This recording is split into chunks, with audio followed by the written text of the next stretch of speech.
Hey guys, what's up? This is Pants Air Dragon, and today we'll be doing the top 5 best supports for solo queue. In this patch, Nami got buffed, Mordekaiser got a rework, but he's more like an AD carry, but I can make him work as a support, and I haven't done a support tier list since Zeke's Harbinger has come out. So with all that being said, let's get started. Disco Dancer.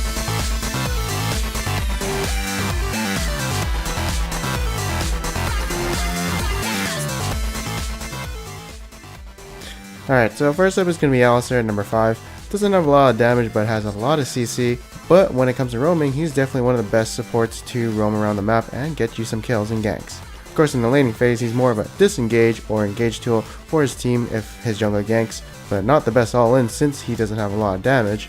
But he can protect his AD carry if, say, Thresh gets a hook and he can just, headbutt away the enemy AD carry. And when it comes to the mid game and late game, well, he's really tanky with his ultimate, and all he really needs is some hit point to survive in team fights. Well, not even really, since 70% reduced damage is a lot. But once his W and Q are down, he doesn't have that much of an impact on team fights, so make sure it counts when he uses those skills. Sometimes he has to look for an engage, or he has to peel back and disengage for his AD carry or AP carries.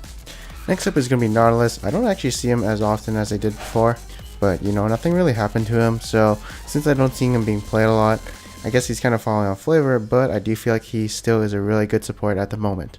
Next up at number 3 is still going to be Thresh. Probably one of the best supports if you're really good in the support role and you want to carry your lane, since he just has a lot of damage and skill involved in his kit.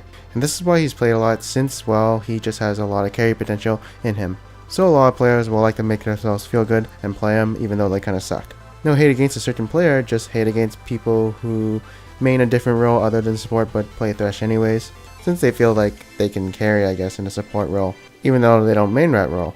Finally, at number 2 is my bitch, Soraka. This bitch is finally getting banned in solo queue and being used in the LCS. So I've been using her since the coin got buffed, and I did feel like she was pretty OP, at least in my eyes, but for some reason other supports weren't playing her except for a few support mains, but she was a very unpopular pick, and there was only 4 people I knew who played Soraka in high elo.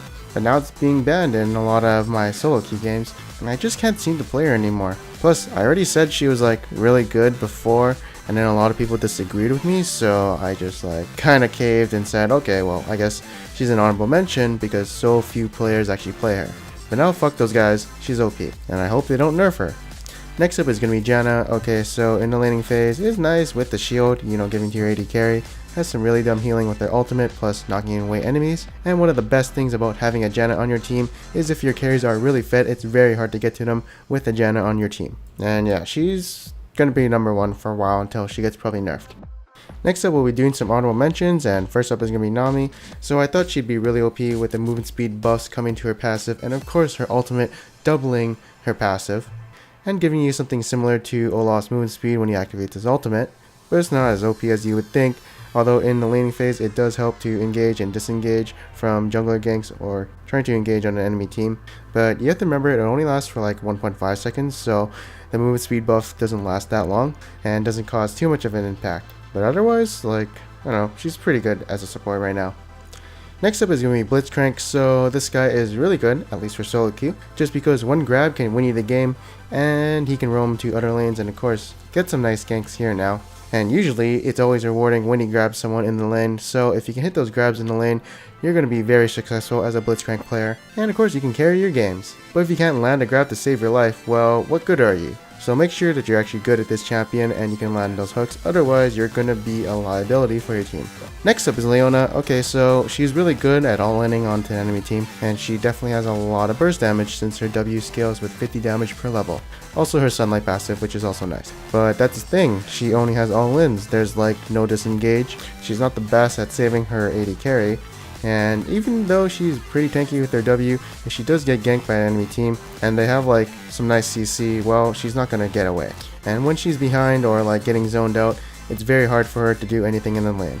But she's really good for those high all-in burst lanes like Mordekaiser. Speaking of Mordekaiser, Mordekaiser support is not the best way to play Mordekaiser. In fact, I feel like he's more of an AD carry. Well, you know what I mean by AD carry. He plays as that role. But basically, the way Mordekaiser works in support is he's really good against melee matchups, and also he's incredibly strong with someone like Tristana, who has a really long gap closer and can jump onto the enemy team. And once his W is on him and his AD carry, there's no 2v2s or even 2v3s that can possibly beat Mordekaiser and someone else. Like when you get 3 or more points into your W, you can 2v3 the enemy jungler easy peasy lemon squeezy. I've won against a Blitzcrank, I've won against a Thresh lane, and in one of my games I got really fed to the point where I was telling my AD carry to get an Aegis of the Legion for me. Even he questioned who was the actual carry in that game. But just giving you guys a heads up, expect to see this guy in the AD carry tier list even though he's not an AD carry. And also, I don't think he's that great against poke supports or range since they can kite him easily. But who knows, me personally, I would pick him up whenever he's up, just because I do believe he's pretty OP. And thanks guys for watching this video, let me know who you think is the best support in your opinion, and I'll see you guys next time.